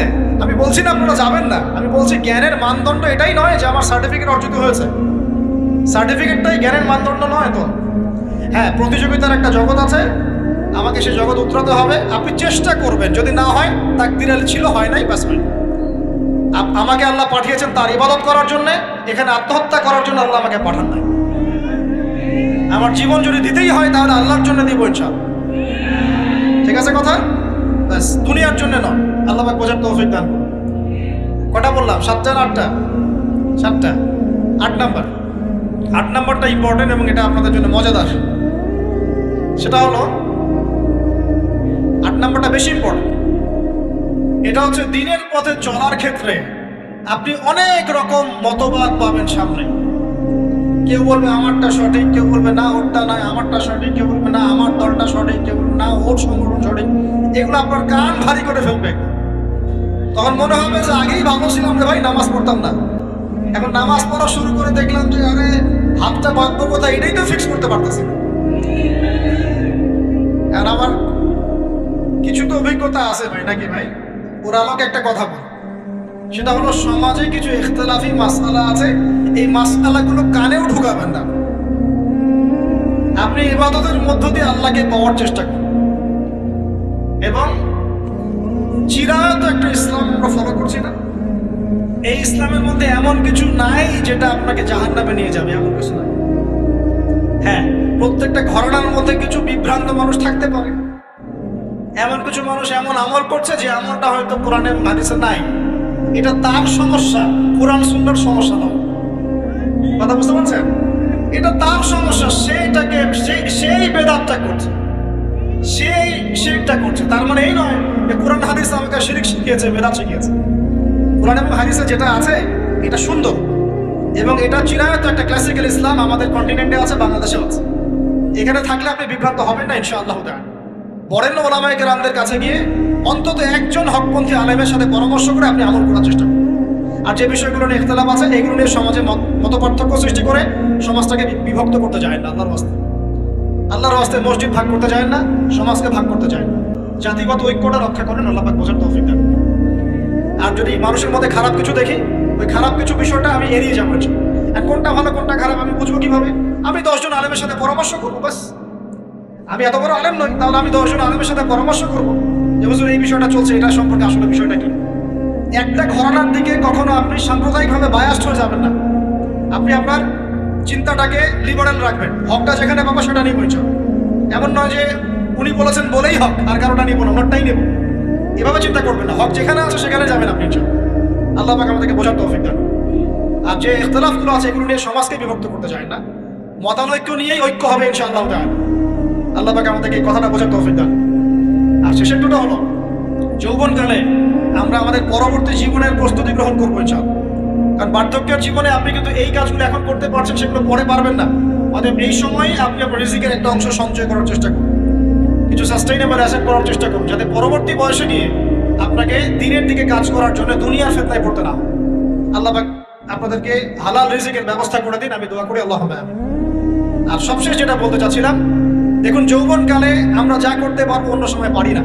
তাই এই যৌবনেই ইলম অর্জন করে আল্লাহ পাকের দিনের এই দাওয়াতের মেহনত আমরা শহরে শহরে, গ্রামে গঞ্জে, জেলায় উপজেলায়, প্রত্যন্ত অঞ্চলে সমস্ত জায়গায় পৌঁছে দিব ইনশাআল্লাহ। যৌবনকালে আমরা বেশি বেশি দাওয়াতি কাজ করার চেষ্টা করবো, আল্লাহ পাক তৌফিক দান। যতটুকু জানেন, আপনি এতটুকু জানেন না যে নামাজ পড়তে হয় 5 ওয়াক্ত, তাহলে নিজে পড়েন, মানুষকে নামাজের দাওয়াত। আপনি এতটুকু জানেন না যে ভাই সুদ খাওয়া হারাম, জানেন কি না ভাই? ব্যাস আপনি মানুষকে বলেন যে ভাই হালাল খাই, সুদ না খাই। আপনি এতটুকু জানেন না যে জেনা করা হারাম, বাস আপনি আপনার বন্ধুকে দাওয়াত দেন, ভাই জেনার দিকে যাস না এবং হারাম অ্যাফেয়ার্সে যাস না। যতটুকু জানেন অতটুকু মানুষের কাছে পৌঁছে দেন, আল্লাহ পাক তৌফিক দান। যুবক ভাইদেরকে আমি এই 10টা নসিহত করলাম আছে, এই নসিহতগুলো একটু মেনে চলেন, যৌবনটা সুন্দর হবে ইনশাআল্লাহ। এছাড়া আর অনেক নসিহত আছে, এগুলো ওই যে বইগুলোর নাম বলে দিয়েছি, আল্লামা তাওফিক উসমানী হুজুরের যে বইগুলো এগুলো পড়েন, ইনশাআল্লাহ দেখবেন আর অনেক হেদায়েত আপনি পাবেন। মোটা দাগে কথা হচ্ছে ইলম অর্জন করতে হবে। রাজি আছে কিনা ভাই? রাজি আছে কিনা বলেন? ইলম অনুযায়ী আমল বাড়িয়ে দিব, রাজি আছে কিনা? হকপন্থী উলামায়ে কেরামের সাথে পরামর্শ করে চলবো, রাজি আছে কিনা? আমরা যৌবনকালে হালাল রিজিক অন্বেষণের চেষ্টা করবো, রাজি আছে কিনা? যৌবনের সময়কে বিন্যাস করে চলবো, এলোমেলো জীবনযাপন করবো না, রাজি আছে কিনা? নারীদের ফিতনা থেকে বেঁচে থাকার চেষ্টা করবো, রাজি আছে কিনা? আগামী দিনের জন্য, ইসলামকে এগিয়ে নেওয়ার জন্য দাওয়াতের মেহনত করবো, রাজি আছে কিনা? আচ্ছা, এখন আসেন, এগুলো আমাদের করণীয় ছিল, আমাদের যুবকরা এখন করছে কি সেটা? আমাদের যুবকরা এখন কিশোর গ্যাং করছে। কিশোর গ্যাং কি করছে? আপনাদের পরিবারের কর্তা যারা আছেন তাদেরকে আমি একটু রিকোয়েস্ট করবো, আপনার সন্তানের দিকে খেয়াল রাখেন। আপনার সন্তানকে যত ছোট মনে করছেন, আপনার সন্তান এখন এত ছোট নয়। কিশোর বয়সে সে এমন পাপও করে ফেলেছে যা আপনি এখনো করেন নাই। কিশোর বয়সে এমন এমন পাপ করা তার শেষ যা আপনি এখনো চিন্তা করতে পারেন। অতএব সন্তানকে শুধু গায়ে গতরে বড় করলে হয় না। আমরা যে সন্তানকে মানুষ করার জন্য নিজের ঘাম ছেড়ে দিচ্ছি, মানুষ করার অর্থ হচ্ছে ওর আত্মাটাকে গড়ে তোলা, দেহটাকে গড়ে তোলা নয়, তার আত্মাটাকে গড়ে তুলুন। সন্তান দিকে খেয়াল রাখেন। ঢাকা শহরে কিশোর গ্যাংয়ের দৌরত্বে টেকা যাচ্ছে না, রাস্তাঘাটে ছিনতাই করছে, মাদক সেবন করছে, মানুষের সম্পদ মোবাইল টুপ করে কেড়ে নিয়ে দৌড় দিচ্ছে, এক গ্যাং আরেক গ্যাংয়ের সাথে মারামারি করছে। এগুলো শিখছে কোত্থেকে? এগুলো শিখছে আপনার ওই যে অপসংস্কৃতি দেখে দেখে। পশ্চিম থেকে, আমাদের পার্শ্ববর্তী থেকে অনেক অপসংস্কৃতি ঢুকছে ভিতরে, ওটা দেখে দেখে দেখে দেখে শিখছে কি করতে হয় না। দুইটা গ্যাং তৈরি করছে এবং সিনেমাতে যেমন দেখানো হয় সে নিজেকে ওই রকম করে চিন্তা করা শুরু করছে। এই কনসেপ্টগুলো মানুষ পাচ্ছে কোথায়? নাটক সিনেমা থেকে পাচ্ছে। একটা দল ক্রিয়েট করেছে, সে সেই দলের নেতা হয়েছে, আরেক দল তাকে মারতে আসছে, সে আবার তাকে মারতে যাচ্ছে। এই যে জিনিসগুলো, এগুলো নাটক সিনেমায় দেখানো হচ্ছে না? যুবকরা শিখছে কোত্থেকে এগুলো? বাংলাদেশের মেয়েদেরকে একসময় শেখানো হয়েছে তুমি সুন্দর না, তুমি কি না, তাদের মনে ঢোকান তুমি সুন্দর না, আরো সুন্দর হতে চাও, আরো সুন্দর হতে চাও, এই ক্রিম মাখো সুন্দর হয়ে যাও। এই একটা কনসেপ্ট ঢুকিয়ে দিয়েছে মাথায়, তুমি সুন্দর না, তোমাকে আরো সুন্দর হতে হবে। আল্লাহ তোমাকে যে সৌন্দর্য দিয়েছেন এটা যথেষ্ট না, অন্যরা আরো অনেক বেশি সুন্দর, তুমি সুন্দর না, এই ক্রিম মাখো সুন্দর হবে। এই করতে করতে করতে ক্রিমের ব্যবসা শুরু হলো। বাণিজ্য, সবকিছু পিছনে কি থাকে? বাণিজ্য, আর কিছু না। তারপর শুরু হলো যে পার্লার, অমুক ক্রিম, তমুক ক্রিম, অমুক সোলো, এই সেই, বাস মেয়েরা পাগল হয়ে গেল। ব্যাস নতুন নতুন আমরা আমাদের সংস্কৃতি ধারণ করে যে কাপড় চোপড়গুলো পরি, কিছু মানুষ শেখালো এর চেয়ে এই ফ্যাশনটা ভালো, এটা পরো। ব্যাস ঈদে ঈদে নতুন নতুন ফ্যাশন আসা শুরু করো। আর পাঞ্জাবি পায়জামা পরো তো আমাদের বাপদাদাদের সে শুনলো, এটা বাঙালিদেরই শুনলো। সব বাদ দিয়ে এখন আমরা কি শুরু করছি দেখেন তো? এগুলো কিন্তু মিডিয়া দিয়ে আপনাদেরকে ঢোকানো হয়, মিডিয়ার থ্রু দিয়ে। আমরা দেখছি এখন যুবকরা, বহু যুবক মাদকাসক্ত হয়ে যাচ্ছেন, বুঝছেন কিনা? কিসের এত হতাশা ভাই? কি হয়েছে? আপনার গার্লফ্রেন্ড আপনাকে ছেড়ে চলে গেছে? তা গেছে না হয়তো, কি হয়েছে ভাই? কি হয়েছে? গার্লফ্রেন্ড ছেড়ে চলে গেছে তো কি হয়েছে? আল্লাহ পাকের জমিনে কি মেয়ের অভাব নাকি? 40 জন নারীর দায়িত্ব একটা ছেলেকে নিতে হবে শেষ জামানায়, মানে মা, বোন, ফুফু, খালা, স্ত্রী, এই সব মিলে 40 জন কাঁধে উঠে যান। এখন ঘরে ঘরে মেয়েদের সংখ্যা বাড়ছে না? নবীজি বলেছেন শেষ জামানায় মেয়েদের সংখ্যা বাড়বে, ছেলেদের সংখ্যা কমবে। কমছে কিনা ছেলেদের সংখ্যা? এখন হয়তো এভারেজ 100, 104, পরে দেখবেন আরো বেড়ে গেছে। শুধু আমেরিকান হিস্ট্রি ঘেটে দেখেন, ওখানে ছেলে মেয়ের অনুপাতটা কেমন। কমছে সব জায়গাতে, আরো সামনে কমবে। তো একজন গার্লফ্রেন্ড আপনাকে ছেলে চলে গেছে, বাস জীবনটা উৎসর্গ করে দিতে হবে তার জন্য। এখন কি ফেন্সিডিল, গাঁজা, ইয়াবা এগুলো সেবন করতে হবে? আপনাকে কে সৃষ্টি করেছেন ভাই? কি উদ্দেশ্যে? প্রথমে কি একটা বলেছে, কি উদ্দেশ্যে? আমাকে আল্লাহ পাঠিয়েছেন দুনিয়াতে নামাজ পড়তে, রোজা রাখতে, দিনের প্রচার করতে, দিনের জ্ঞান অর্জন করতে, এই তো। তা আমি একজন মেয়ের জন্য জীবন নষ্ট করে দিব কেন? আমি তাহলে আল্লাহর কাছে কি মুখ দেখাবো আর নবীর কাছে কি মুখ দেখাবো? ওখানে গিয়ে বলবো আল্লাহ আমি আমার অমুক প্রেমিকার জন্য আশায় হয়ে একদম জীবন দিয়ে দিয়েছি, আত্মহত্যা করেছি? গেছে ভাই, যাইতে দেন। যে ব্যক্তি আপনার অবস্থানকে মূল্যায়ন করে নাই সে আপনার যোগ্য ছিল না। এখন আপনি কি করবেন? নিজের অবস্থান উন্নত করেন, আপনার পিছনে লাইন ধরে ঘুরবে এই জন্য। এটাই বাস্তবতা। দুনিয়া খুব খারাপ জিনিস। মানুষ মানুষের অবস্থানকে মূল্যায়ন করে, মানুষ মানুষের অবস্থানকে মূল্যায়ন করে, কিন্তু আল্লাহ রাব্বুল আলামিন আপনাকে সর্বাবস্থায় ভালোবাসেন। এই যে আমরা এখন অনেক পাপ করছি না, আল্লাহকে আমাদেরকে আযাব দিয়ে ধ্বংস করে দিয়েছেন। আল্লাহ পাক এখনো আমাদেরকে ভালোবাসেন, রহম করেন, অপেক্ষায় আল্লাহ পাক অপেক্ষা করছেন কখন তওবা করবে, আমি তওবা কবুল করব। এই কখন আমার বান্দা খালি একবার বলে আস্তাগফিরুল্লাহ, আল্লাহ পাক সাথে সাথে মাফ করে দিচ্ছেন। আর সেই আল্লাহকে ভুলে আপনি কার পিছনে ছুটছেন? আমরা কিন্তু নিয়াত করতে পারি ভাই যে আমরা যারা ওয়াজ শুনলাম জীবনে কোনোদিন সিগারেটে হাত দিব না। রাজি আছি ভাই? অন্য বড় বড় জিনিস তো বহু দূরের কথা। আচ্ছা, অনেকে রাজি হয় নাই কেন? আপনারা কি অলরেডি আসক্ত? আমি অনেক ভাইকে দেখেছি মাশাআল্লাহ ইফতার খুলেই একদম মেনশন টানা শুরু। হ্যাঁ, এটা যে হারাম আপনাদের কেউ ওয়াজ করে শোনায় নাই? এটাকে কি মনে করেন আপনারা, হারাম না হালাল? কেউ বলেছে মাকরুহ, নাকি মাকরুহ ফতোয়া দিয়েছে? মাকরুহ শব্দের অর্থ জানেন আপনি? মাকরুহ শব্দের অর্থ কি শুনেন, সূরা বনী ইসরাঈল খুলবেন। কোন সূরা? সূরা বনী ইসরাঈল। আল্লাহ পাক বলছেন আমি বনু ইসরাঈলকে এই কাজগুলো করতে নিষেধ করেছি। কোন কোন কাজ? জেনা করো না, জেনার কাছে যেও না, এতিমের মাল আত্মসাৎ করো না, শিরক করো না ইত্যাদি। যারা আলেম আছেন তারা আমার কথা বুঝবেন। এই কাজগুলোর পরে আল্লাহ পাক বলছেন যে এই প্রত্যেকটা কাজ আল্লাহর কাছে মাকরুহ, অপছন্দ। কিসের? অপছন্দ। তাহলে এটাকে আপনি সহজ মনে করছেন? নিয়াত করি আল্লাহ পাকের সন্তুষ্টির জন্য আমরা কোনোদিনও মাদকের সাথে সম্পৃক্ত হব না। আর বিশ্বাস করেন, শুধুমাত্র মাদক দ্রব্য নিয়ন্ত্রণ অধিদপ্তর এই আইন কানুন এগুলো দিয়ে জরিমানা দিয়ে মানুষকে মাদক ছাড়ানো যাচ্ছে না, যাবে না। কেন যাবে না এটা আপনারা খুব ভালো করে জানেন, আমি বলতে চাচ্ছি না। অনেক সময় মাদক বিরোধী কনসার্ট করে মানুষ, মাদক বিরোধী কনসার্টে ওঠার আগে এক বোতল ডাইল খেয়ে আসে।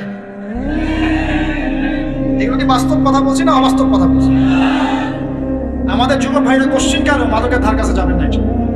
একটা হাদিস খালি মনে রাখেন, এই হাদিসটা মনে রাখেন। নবী সাল্লাল্লাহু আলাইহি ওয়াসাল্লাম বলেছেন কেউ যদি মাদকদ্রব্য সেবন করে তার 40 দিনের নামাজ কবুল হবে। সিগারেট একটা খেয়েছি, 40 দিন নামাজ নাই। এরপর যদি সে তওবা করে আল্লাহ মাফ করে দিবেন। আবার যদি মাদক খায় আবার 40 দিন কবুল হবে। যদি আবার তওবা করে আল্লাহ মাফ করে দিবেন। আবারও যদি খায় আবারও 40 দিন কবুল হবে না, আবারও তওবা করলে আল্লাহ আবার মাফ করে দিবেন। চতুর্থবার সে যদি মাদক খায়, আল্লাহ রাসূল সাল্লাল্লাহু আলাইহি ওয়াসাল্লাম বলেন আল্লাহ পাক কিয়ামতের মাঠে তাকে তিনাতুল খাবাল পান করাবেন। কি পান করাবেন? তিনাতুল খাবাল। সাহাবীরা বললেন ইয়া রাসূলুল্লাহ এটা কি? তিনাতুল খাবাল কি? নবী সাল্লাল্লাহু আলাইহি ওয়াসাল্লাম বলেন এটা হচ্ছে জাহান্নামীদেরকে আযাব দেওয়ার পর তাদের রক্ত মাংসের যে পুঁজ বের হবে, এই যে ড্রিঙ্কস, জাহান্নামের হার্ড ড্রিঙ্কস, এই ড্রিঙ্কসের নাম হলো তিনাতুল খাবাল। আল্লাহ পাক আমাদের সবাইকে মাদক থেকে বাঁচিয়ে রাখুন। হতাশা মাদক দিয়ে দূর হয় না। হতাশা দূর হবে বলে দিব 3টা জিনিস, মাত্র 3টা। কয়টা ভাই? 1, 5 ওয়াক্ত নামাজ। এক কি? নামাজে আপনি ওযু করে সিজদা দেন, ইনশাআল্লাহ আপনার মনে প্রশান্তি না আসলে আমাকে এসে বলুন যে আসলে। চোখের পানি, মনের আবেগ যা আছে আপনার ভিতরে, কষ্ট দুঃখ যন্ত্রণা সব আল্লাহকে ঢেলে দিবেন। ইনশাআল্লাহ নিজের আবেগ ধরে রাখবেন এখানে, আপনি আল্লাহর জন্য ঢেলে দিবেন। মানুষকে আবেগ দেখা কি লাভ? মানুষ আপনার চোখের পানির মর্ম বুঝবে? মানুষ কি মানুষের চোখের পানির মর্ম বোঝে? আপনার পিতা যদি মারা যায় আমার কাছে এসে দোয়া চান, কান্নাকাটি করে, আমি দোয়া করতে পারবো কিন্তু আমি কিন্তু আপনার ফিলিংসটা বুঝতে পারবো। আপনার অনুভূতি কে বুঝতে পারবেন? আল্লাহ পাক আপনার ঘাড়ের রগের চেয়ে কাছে আছে। সুবহান আল্লাহ পাক ঘাড়ের রগের চেয়ে কাছে আছে। গতকালকে বাংলাদেশের একজন বরেণ্য আলেমের সাথে একটা কনফারেন্সে ছিলাম। উনি বলছিলেন যে এক ব্যক্তি, এটা শোনেন, এক ব্যক্তি খুব তার শখ যে তিনি সাহাবীদের মতো নামাজ পড়া শিখবেন। কথা বুঝতে পারছেন? সাহাবীদের মতো নামাজ শিখবেন। তো একজন বরেণ্য আলেমের কাছে এসেছেন, এসে বলছেন যে আমাকে সাহাবীদের মতো নামাজ শিখিয়ে দেন। তখন সেই আলেম আরেকজন আলেমের সন্ধান দিয়েছেন, যা তুমি তার কাছে যাও, তিনি শেখাবেন।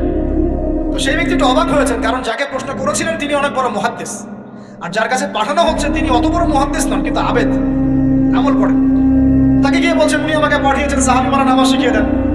তখন তিনি বলছেন ঠিক আছে, সুন্দর করে ওযু করে আসুন, সুন্দর করে ওযু করে আসুন। ওযু করার সময় খালি খেয়াল রাখবা যে আমি ওযু করছি শুধু আল্লাহর সন্তুষ্টির জন্য। কি খেয়াল রাখবেন? ওযু করছি শুধু আল্লাহকে রাজি খুশি করার জন্য ওযু করছি, আর কোনো উদ্দেশ্য নাই আমার। ওযু করতে যাচ্ছে তিনি আবার বলছেন দাঁড়াও, শুধু আল্লাহকে রাজি খুশি করার জন্য ওযু করো। আবার শুরু করছেন, আবার বলছেন শোনো, শুধু আল্লাহকে রাজি খুশি করার জন্য ওযু করো। এভাবে বলতেই আছেন, নামাজে দাঁড়িয়ে আছেন, দাঁড়ানোর আগে বলছেন শোনো, শুধু আল্লাহকে রাজি খুশি করার জন্য নামাজ পড়ো। বলতেই আছেন। এক পর্যায়ে সে ব্যক্তি নামাজ শুরু করলো, নামাজে মনোযোগ এদিক ওদিকে যায় আর তার মাথায় এটা আসে, এই শুধু আল্লাহকে রাজি খুশি করার জন্য আমি নামাজ পড়তে, শুধু আল্লাহকে রাজি খুশি করার জন্য নামাজ পড়তে হবে। এই চিন্তা তার মনের মধ্যে ঘুরপাক খাচ্ছে। এভাবে নামাজটা সে শেষ করে চিন্তা করছে যে নামাজ তো পুরোপুরি মনোযোগ দিতে পারলাম না। বারবার মাথার মধ্যে এরকম চিন্তা আসছে, আল্লাহ আমাকে তো মাফ করে দাও, নামাজটা আমার মনে হলো না ঠিক মতো। তখন সে ফিরে এসে তার সে ওস্তাদকে বলছেন, আমার তো নামাজ এরকম এরকম করে পড়লাম, কিন্তু শেষমেশ মনে হলো যে নামাজটা হয়তো কবুল হয় নাই, আল্লাহর কাছে খুব মাফ চাইলাম, আল্লাহ আমাকে মাফ করে দাও, নামাজটা মনে হলো না। তখন সেই যে প্রথম ব্যক্তি যিনি পাঠিয়েছেন তিনি বলছেন, এটাই হলো সাহাবী বলা নামাজ। তারা আল্লাহকে রাজি খুশি করার জন্য নামাজ পড়তেন, নামাজ শেষ করে আল্লাহর কাছে ইস্তেগফার করতেন, আল্লাহ কিছুই হলো না, কিছুই হলো না। আমার কথা কি বুঝতে পারছেন? অতএব আল্লাহকে রাজি খুশি করার জন্য আপনি আপনার আবেগ, আপনার ইবাদত সব ফেলে দেবেন, অন্য কারো কাছে কিছু পাওয়ার আশা করুন। অতএব নামাজ আপনার মাদকের দিকে যাওয়া লাগবে না, নামাজই আপনার হতাশা দূর করে দেবে ইনশাআল্লাহ। 2 নাম্বার আমল হচ্ছে কোরআন তেলাওয়াত। যে ব্যক্তি কোরআন তেলাওয়াত করতে পারে নিয়মিত, তার মনের মধ্যে এই হতাশা, এই ভীরুতা, এই কাপুরুষতা কিচ্ছু আসবে না ইনশাআল্লাহ। আমি গ্যারান্টি দিচ্ছি আপনাকে হতাশা আসবেই না আপনার মনে, যদি আপনি কোরআন বুঝতে পারেন। কোরআনের একটা আয়াত নিয়ে কোনো সময় দেখা যায় 2-3 ঘন্টা সময় পার হয়ে যাচ্ছে, আয়াতটা ছেড়ে সামনে যেতে পারছি না। কোরআনের ভিতরে ঢুকলে আপনি দুনিয়ায় ভুলে যাবেন কি হচ্ছে আশপাশে। আমি এমন অনেক আলেমকে দেখেছি যে একটা বই, পাতলা একটা বই, আরবি বই নিয়ে পড়া শুরু করেছে, যে ফজরের পরে জোহরের ওয়াক্ত হয়ে যাচ্ছে, বইটাই শেষ করতে পারবেন। বুঝতে পারবেন? যখন আপনি ইলমের ভিতরে ঢুকে যাবেন, কোরআনের ভিতরে, হাদিসের ভিতরে, আপনার দুনিয়ার খেয়ালই নাই। একজন আলেম তিনি এক রাত্রে একটা বই লিখেছিলেন, ছোটি বই, এক রাত্রের মধ্যে। বলা হচ্ছে, তার সম্পর্কে বলা হচ্ছে যে রাতের খাবার তাকে দেওয়া হয়েছে, যে আপনি এটা খেয়ে নেন, খাবারটা পাশেই আছে, খাবারটা খাবো, এটা লিখে খাবারটা খাবো, এরকম তার চিন্তা ছিল। ফজর হয়ে গেছে, বই লিখাও শেষ, খাবার এই অবস্থায় পড়ে আছে, ডুবে গেছেন ভিতরে, খাওয়ার মাথায় খেয়াল নাই। এরকম হয়। একজন মনীষী, বিখ্যাত মনীষী, রিয়াদুস সালেহীন কিতাবের রাইটার, সংকলক আল্লামা নববী রাহিমাহুল্লাহ, এরকম সারা রাত চলে গেছে, পাশে 2টা খেজুর, 2টা খেজুর খাওয়ারই সময় পান, হাদিস নিয়ে গবেষণা করতে রাত পার হয়ে গেছে। আমি বলতে চাচ্ছি, যখন ইলমের ভিতরে, কোরআন হাদিসের ভিতরে ঢুকে যাবেন, আপনার দুনিয়ার খেয়াল আপনার চলে যাবে, এই টেনশন, হতাশা, এই সেই বাদ। তখনই আল্লাহ পাক আপনাকে তার পক্ষ থেকে রহমত দিবেন, বরকত দিবেন, আল্লাহ আপনার দুনিয়ার কাজগুলো করে দিবেন। তখন দেখবেন কেউ আপনার দুনিয়ার ওই কাজটা করে দিয়েছে, কেউ ওই কাজটা করে দিয়েছে, কেউ বাসায় খাবার পাঠিয়ে দিয়েছে, আল্লাহ পাকই এগুলো করাই দিবেন। তো প্রিয় ভাইরা, মাদকে যাবো না আল্লাহর কাছে আসবো? 2 নাম্বার কোরআন তেলাওয়াত, 3 নাম্বার আল্লাহর জিকির। 3 নাম্বার কি ভাই? আল্লাহর জিকির। চলতে ফিরতে সব সময় মুখ চলতে থাকবে, মুখ না চললেও মনে মনে মন তাজা থাকবে, মনে মনে জিকির হতে থাকবে। মনে মনে জিকির করতে পারেন, মুখ নড়বে না, কিন্তু মনে মনে আপনার একটা জিকির হতে থাকবে, সুবহানাল্লাহ, আলহামদুলিল্লাহ, লা ইলাহা ইল্লাল্লাহ, আল্লাহু আকবার। করা যাবে? পারে। মানুষের মন কখনো চুপ করে থাকে না, কিন্তু মানুষের মন অলওয়েজ কিছু না কিছু চিন্তা করতেই থাকে না, যতক্ষণ না ঘুমায় মানুষ। তো প্রিয় ভাইরা, বেশি বেশি জিকির করবো, সুবহানাল্লাহ, আলহামদুলিল্লাহ, লা ইলাহা ইল্লাল্লাহ, আল্লাহু আকবার, লা হাওলা ওয়ালা কুওয়াতা ইল্লা বিল্লাহ, এগুলো চলতে থাকবে। আল্লাহ পাক তৌফিক দান করুন। আমরা আমাদের সমাজে যুবকদেরকে এরকম টিকটকে দেখছি, অনলাইনে আসক্ত দেখছি, জেনায় আসক্ত দেখছি, পর্নোগ্রাফিতে আসক্ত দেখছি। আমরা দেখছি আমাদের যুব সমাজকে মাদকে আসক্ত, কিশোর গ্যাংয়ে আসক্ত। এইগুলো কি আমাদের কাম্য ছিল ভাই? আমাদের কাম্য ছিল? এই অবস্থায় কি যুব সমাজ আল্লাহ পাকের দ্বীনের পতাকা হাতে নিয়ে আল্লাহর জমিনে দিন কায়েম করতে পারবে কিনা? একটু আমাকে উত্তর দেন দেখি। এখন এই অবস্থায় পারবে? অতএব অবস্থার উন্নতি করতে হবে কিনা? উন্নতির জন্য রাজি আছি কিনা ইনশাআল্লাহ? আমরা চাই কি আল্লাহ পাকের দিনটা আল্লাহর জমিনে প্রতিষ্ঠা লাভ করুক, আল্লাহর দিন সবার ঘরে ঘরে পৌঁছে যাক, আল্লাহ পাকের দিনের যে সৌন্দর্য সবাই সেটাই, এই সৌরভটা সবাই পাক। আমরা চাই কিনা? সমাজে শান্তি প্রতিষ্ঠা হোক, আবার সেই রাসূলের মতো যুগ চলে আসুক, আমরা চাই কিনা? অতএব আমাদের সবাইকে যৌবনের এই প্রলোভনগুলো থেকে বেরিয়ে এসে আল্লাহ পাকের ইবাদতে আত্মনিয়োগ করতে হবে। আল্লাহ পাক আমাদের সবাইকে তৌফিক দান করুন, আমিন। আমাদের সবাইকে আল্লাহ রাব্বুল আলামিন কোরআন এবং হাদিসের গভীর জ্ঞান অর্জন করার তৌফিক দান করুন, বেশি থেকে বেশি ইবাদত করার তৌফিক দান করুন। আল্লাহ পাক সবাইকে হারাম সমস্ত রিজিক থেকে বাঁচিয়ে রাখুন, জেনা, ব্যভিচার এবং নারীর ফিতনা, মাদক থেকে আল্লাহ বাঁচিয়ে রাখুন। আল্লাহ পাক আমাদের সবাইকে হালাল রিজিক, হালাল সম্পর্ক যথেষ্ট করে দিন। আল্লাহ পাক আমাদের সবাইকে যেন দিনের দাওয়াতের মেহনত করার তৌফিক দান করেন এবং আলেম ওলামার সাথে পরামর্শ করে দিন শেখার এবং বোঝার তৌফিক দান করেন। আর লেকচার শেষ করার আগে 2টো বিষয় বলে শেষ করছি, একটু মনোযোগ দিন। একটা হচ্ছে আমাদের যুবতী দিনী বোনদের জন্য, এখানে বোনরা আছেন না? আছেন কি না? দিনী বোনরা আছেন? একটা নসিহত দিনী বোনদের জন্য, আমি একটা নসিহত করতে চাচ্ছি, একটা নসিহত। আমার এই একটা নসিহত একটু মন দিয়ে শুনুন প্রিয় দিনী বোন। রাসূলুল্লাহ সাল্লাল্লাহু আলাইহি ওয়াসাল্লাম আমাদের দিনী বোনদের জন্য জান্নাতে যাওয়ার একটা ফর্মুলা বলে দিয়েছেন। আমি কি বলবো সেটা? আচ্ছা, রাসূলুল্লাহ সাল্লাল্লাহু আলাইহি ওয়াসাল্লাম বলেছেন আমাদের দিনী বোনেরা, আমাদের মায়েরা, এই নারী জাতি মাত্র 4টা কাজ করলে জান্নাতের যে কোনো দরজা দিয়ে ইচ্ছা প্রবেশ করতে পারবে। খুশি হন নাই? কটা কাজ? মাত্র 4টা। এক, যদি আমাদের দিনী বোনেরা 5 ওয়াক্ত নামাজটা ওয়াক্ত মতো পড়ে, আল্লাহ পাক তৌফিক দান করুন, বলি আমিন। 2 নাম্বার, যদি তারা রমাদান মাসের রোজাটাকে ঠিক মতো আদায় করতে পারে। 1 নাম্বার 5 ওয়াক্ত নামাজ ঠিকঠাক আদায় করা, 2 নাম্বার রমজান মাসে সওম রাখা, 3 নাম্বার তাদের লজ্জাস্থানের হেফাজত করা, মানে শরঈ পর্দা মেনটেন করা, শরঈ পর্দা মেনটেন করা। এবং আমি বলে দেই, চেহারাটা আপনাদের পর্দার অন্তর্ভুক্ত। এটা নিয়ে অনেক বাকবিতণ্ডা হয় না সমাজে, চেহারা দেখানো যাবে কি যাবে না ইত্যাদি। চেহারা আপনার পর্দার অন্তর্ভুক্ত বিষয়, ফুল স্টপ। এর উপরে ফতোয়া অনেকভাবে দিচ্ছে, কিন্তু পড়েন না ওলামায়ে কেরামের কিতাবগুলো ঘাটাঘাটি করেন, তাদের ফতোয়া হচ্ছে চেহারা আপনার পর্দার অন্তর্ভুক্ত বিষয়, চেহারা ঢেকে রাখবেন, আল্লাহ পাক তৌফিক দান করুন। চোখ থাকবে খোলা, ঠিক আছে। 4 নাম্বার, স্বামীর আনুগত্য করতে হবে। স্বামীর আনুগত্য, এই যে আনুগত্য শব্দ শুনলেই মানুষের একটা মানে নেগেটিভ ধারণা তৈরি হতে পারে। স্বামীর আনুগত্য মানে কি আমি তার দাসত্ব করবো? আনুগত্য মানে, প্রিয় দিনী বোন, আনুগত্য মানে দাসত্ব নয়। আনুগত্য মানে কোরআন সুন্নাহর যে বিধানগুলো আপনার স্বামী আপনাকে পালন করতে বলবে, আপনি সেগুলো করবেন, আপনি করতে বাধ্য হন। কিন্তু স্বামী যদি কোরআন সুন্নাহর বাইরে কিছু করতে পারে, সেটা মানতে আপনি বাধ্য নন। স্বামী যদি আপনাকে বলে যে সুদ খাও, এই সুদী এনজিওতে আসো, নাম লেখাও। স্বামী যদি আপনাকে বলে যে আসো বেপরদায় বাইরে যাই, সাজুগুজু করে বের হও, চলো ঘুরে আসো বেপরদায়। স্বামী যদি বলে দেবরকে একটু খাবারটা দিয়ে আসো, আমার অফিসের কলিগ আসছে, খাবার পরিবেশন করো, আসো ডাইনিংয়ে আসো, এই যে হারাম কাজ, বেপরদার আদেশ করছে, সুদের আদেশ করছে, আপনি সেগুলো পালন করবেন।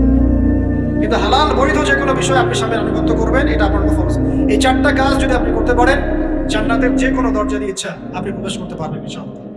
আল্লাহ পাক আমাদের দিনী বোনদেরকে এই 4টা কাজ করার তৌফিক দান করুন, আমাদের সবাইকে আল্লাহ পাক জান্নাতের জন্য কবুল করুন, বলি আমিন। আরেকটা বিষয় বলতে চাচ্ছিলাম, সেটা হলো ওই যে প্রথমে বলেছি যে সূরা ইউসুফের সেই সমাধানটা বলবো কিনা? আচ্ছা,